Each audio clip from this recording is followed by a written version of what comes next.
serbisyo publiko. Aksyon Radio! Sa Bacolod, Aksyon Radio! Aksyon Radio!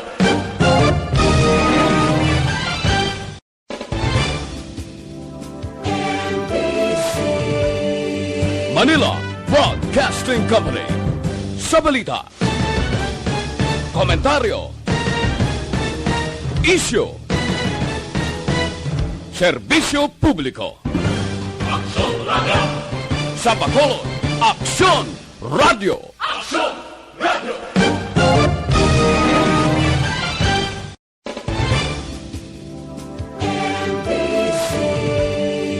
Manila Broadcasting Company.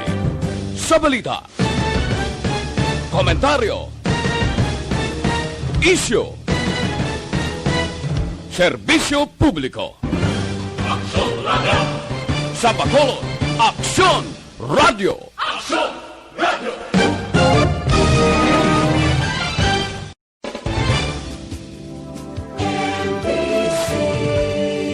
Manila Broadcasting Company. Sa balita, komentaryo, isyu, serbisyo publiko. Aksyon Radio! Sa Bacolod, Aksyon Radio! Aksyon Radio!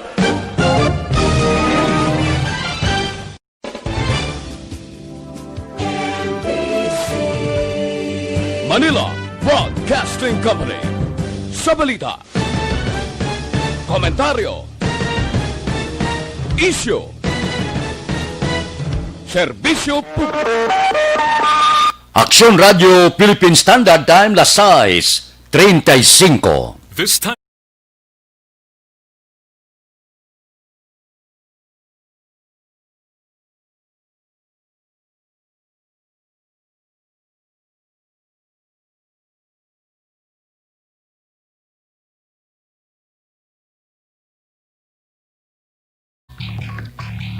Aksyon Reports, second portion. Di kalidad, kag madalong ng mga analisis sa pinakainit na balita sa bilog na probensya kag nasyon. Aksyon Reports, second portion. Patas kag balanse na komentaryo sa mga issues kag mga balita nga nag-aapekto sa mga pumuluyo sa adlaw-adlaw nga tanan. Aksyon Reports, second portion. Upod sa veterano kag respetado nga komentarista, Aksyon Fred Salanga. Karon nga adlaw Sabado, pitsa 21 na, bulan sa Nobyembre, tuig 2020. 34 kaadlaw na lang ang nabilin, Pasko na.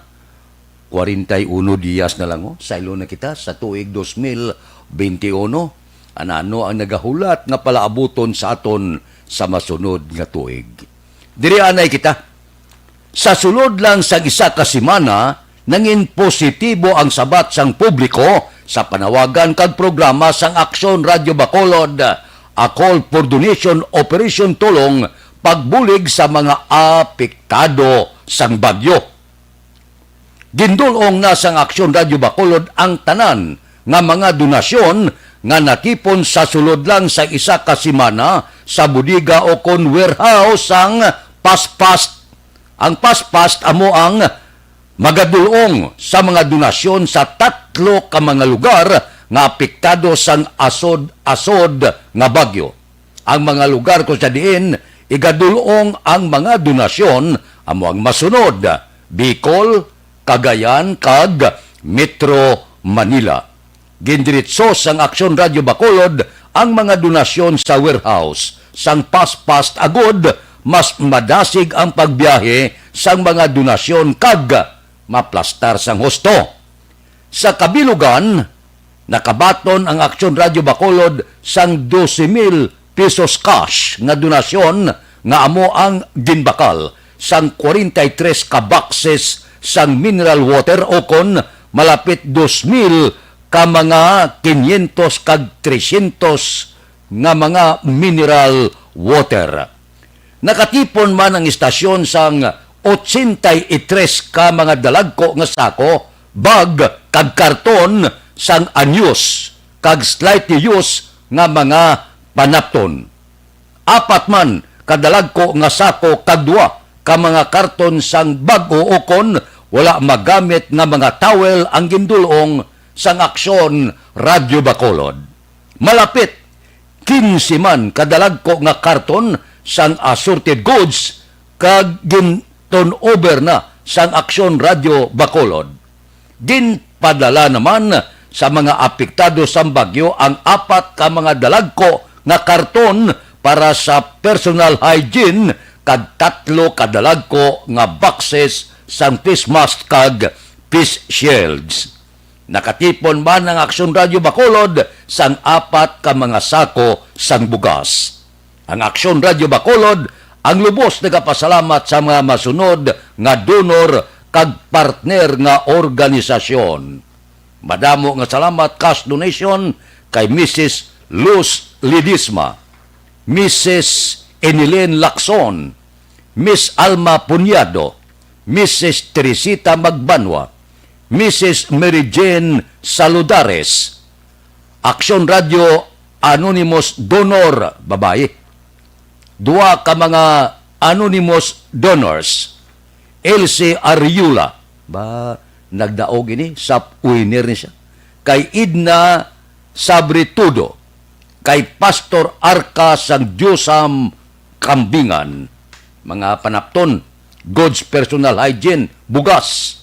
Ginapasalamatan ang Trinity Christian School Coordinator Miss Joy Coscolwela, Barangay 18 Council headed by Punong Barangay Madilen Diaz, Patring Batilier, Amit Garciniego, Nunong Real, Pitalia Family, Re Hordivilla and Family, Miss Elime of Dica Homes, Willen Tambasin, Ian C. Londres, Loren and Angelica Gonsilas, Mrs. Gerla Madrico and Family, Mr. and Mrs. Isidro Dayo, Mr. Jimmy Candelario, Mr. John Piraira, Mrs. Jacqueline Bularon, Miss Joren Gosiaco, kag Mr. Mark Anthony Gargoles.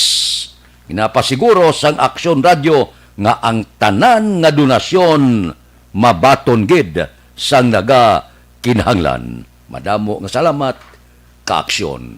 Thank you gid. Makaabot ini sa mga natungdan. Ang inyo bulig dako na ini. Nga pasalamatan sang aton mga utod nga nahulan tugas sang halit sang bagyo. Amo nang ginasiling bala nga ang pagpanuktok ginaabrihan gid. Ti kabay pa initanan makahatag kun hindi gid man tuman makabulig, makapapian-pian sa mga kabudlayan kag kinahanglanon sang aton mga kinahanglan nga biktima sang bagyo. Sa liwat, madamo gid nga salamat. Aksyon Radio Philippine Standard Time las 6:41. Mabalik kami pagkatapos ini.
Ikaw nang ginapamatian namon ginasandigan.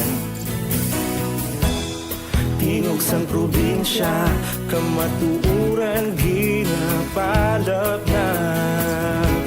Minsay nga may dala paglaom kag kasanan. Tinuig na nagligan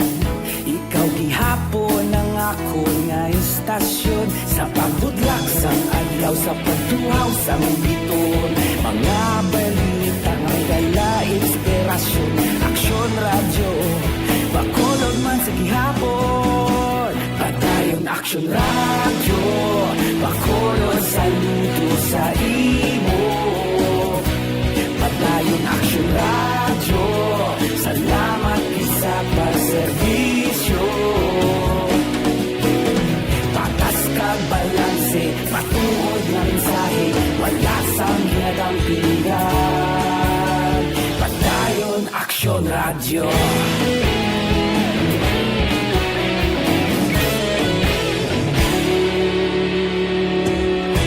Pagkulong kag negrosanon, inyong pamatian. Stasyon nga nagapalaplag sang kamaturan. Mabakod nga prinsipyo, reporter handa sa serbisyo. Kahapon, karon kag sa gihapon, kita magapadayon. Tinuig na nagligan, ikaw gihapon ang akon nga istasyon. Sa pagbutlak sang adlaw, sa pagtuhaw sang biton. Mga balita na may dala, inspirasyon, aksyon, radyo, bakolon man sa gihapon. Padayon aksyon, radyo, bakolon saludo sa imo. Padayon aksyon, radyo, salamat sa pagserbisyo. Patas kag balanse, matuod na mensahe, wala sa ginagang pilihan. Padayon aksyon, radyo. Una sa balita, una sa aksyon, sa Bacolod Aksyon Radio.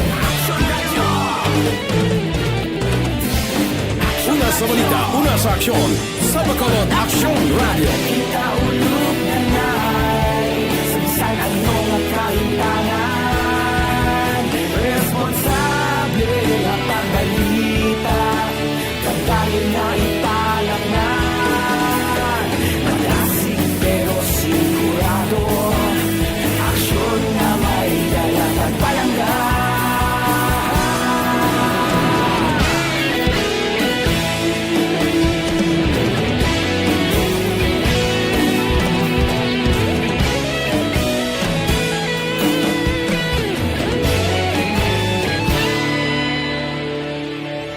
Padayon aksyon, radyo, bakolod saludo sa imo.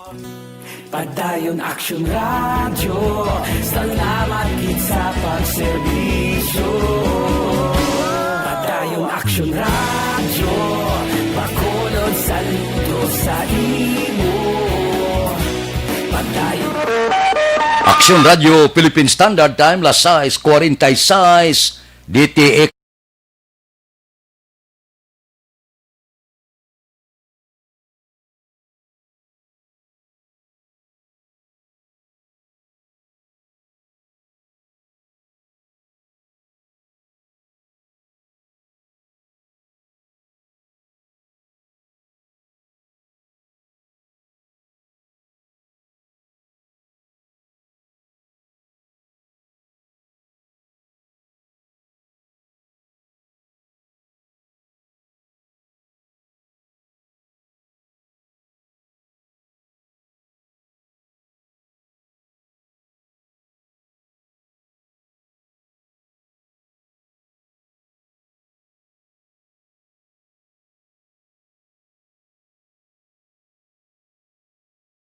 Radio Philippine Standard Time, las 6:47, naga-monitor kita kahapon sinipangabay ni Bacolod Bishop Patricio Buson nga nagsapol ang kaparian nangabay sa Bacolod nga kung mahimo panubuan ang korpyo, hindi lang Bacolod kundi bilog nga probinsya sa Negros Occidental nga himuon umpisa alas 10 ang gabi tubtob alas 3 ang kagahon nga para preparasyon sa Misa de Gallo nga mag-aumpisa na pitsa 16 sa Disyembre kag magapatigayon sa Misa alas 3:30 sang kagahon. Ti kung sa bagay gin-aprobahan naman gani ang pangabay ni Buson nga halin sa 10% himuon 30% ang religious gathering. Ti ini depende pa ini. Upod ako sa opinion kag palayag ni Vice Mayor Ilcid Pamilyaran nga kinanglan disiplinahon naton ang aton lawas. Kay paagi sa pagdisiplina, matabo ang pagbago sang curfew ordinance sa Bacolod. Kay kung maglumo ang kaso sang COVID-19, posibilidad i-downgrade ini. Husto gid na ang iyan ni Vice Mayor. Bisan anong tangaduso kung sumaka ang kaso, hindi na pagpanugutan anong natabo sa Cebu. Sa Cebu bangod sumaka ang kaso, binalik sa General Community Quarantine. So ang bot silingon, depende sa imo, sa akon, sa aton tanan, ang ginaayo nga pwede manubo-nubuan ang korpyo. Kay kung magnubo ang biktima sang COVID, sigurado, aprobahan ini ang ginapangabay. Pero, ang ginakakulbaan ta, base kung hindi kita mag-upod sa disiplina, kag hindi kita mag-kooperar, kag umibwal ang mga biktima sang COVID-19, base kung hindi maaprobahan ang pangabay sang simbahan. Ako gabulig ko pangamuyo, kabay pa, nga ginapangabay sang simbahan, matuman, kag iban nga mga sikta, kung magapatigayon sa kung anuman nga aktibidades ang nagkalain-lain nga sikta sa bulan sang Disyembre. Sa nasiling ko na, kinaopdan ko ang pangabay opinyon sang Vice Mayor, hustoy na. Depende sa imo, sa aton tanan, ang pagdisiplina, pagtuman sa mga pagsulundan para ang ginaayo naton matuman. Aksyon Radio Philippine Standard Time, las 6:50. Mabalik kami pagkatapos ini.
Hindi pa rin natatapos ang laban natin sa COVID-19. At sa labang ito, isa sa pinakamahalagang armas natin ang tamang impormasyon.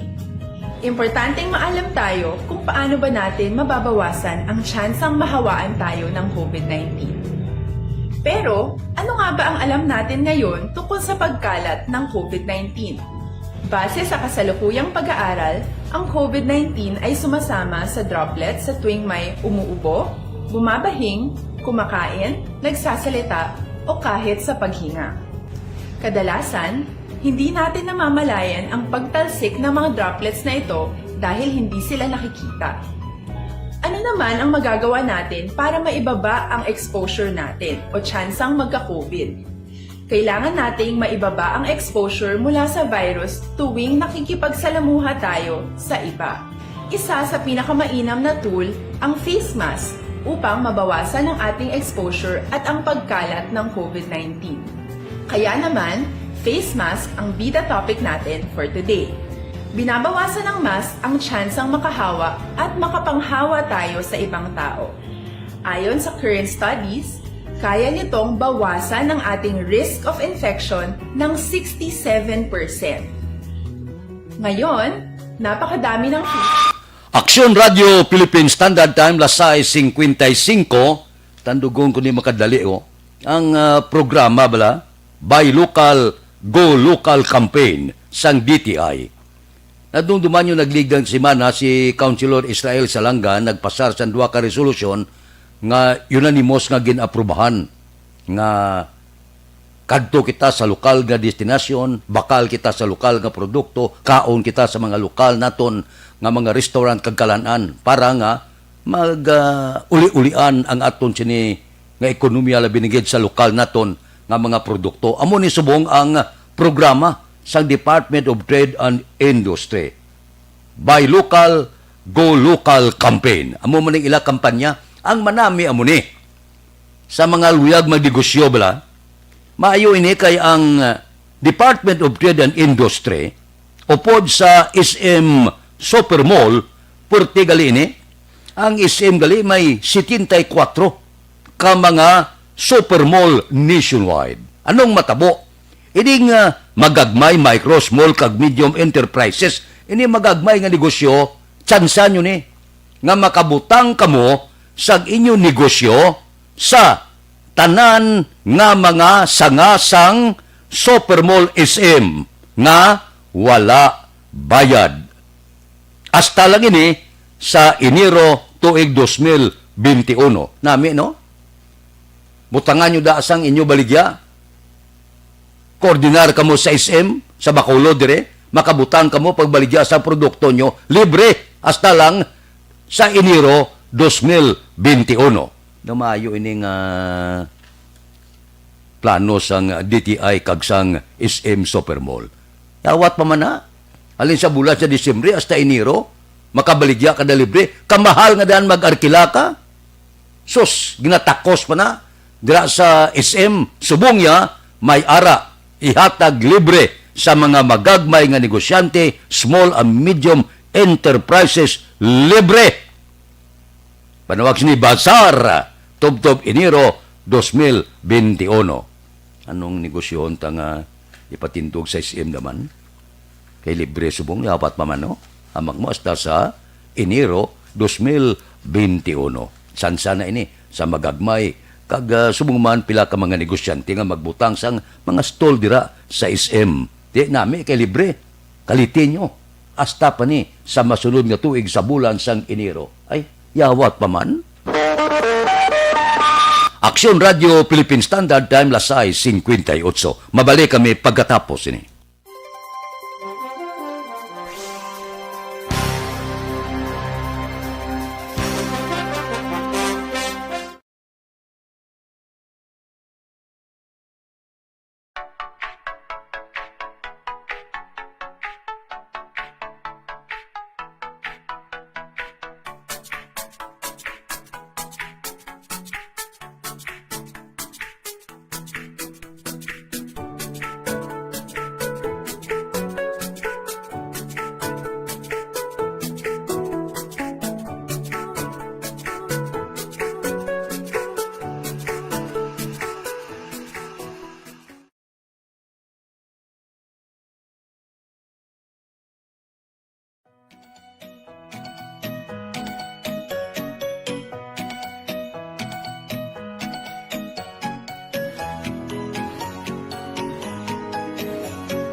Philippine Standard Time, La City Ono, standby na. Sa aton Aksyon Balita Morning Edition, liwat magadulong sa aton sa mga balita lokal, national, international, sports, kag artista. Upod kita, Aksyon Boy Duran, kag Aksyon Dorel Cabato, Aksyon Fred Salanga, una sa balita, una sa aksyon, sa Bacolod, Aksyon Radio.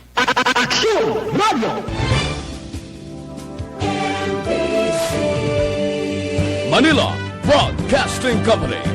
Sa balita, komentaryo, isyu, serbisyo publiko. Aksyon Radio. Sa Bacolod, Aksyon Radio. Aksyon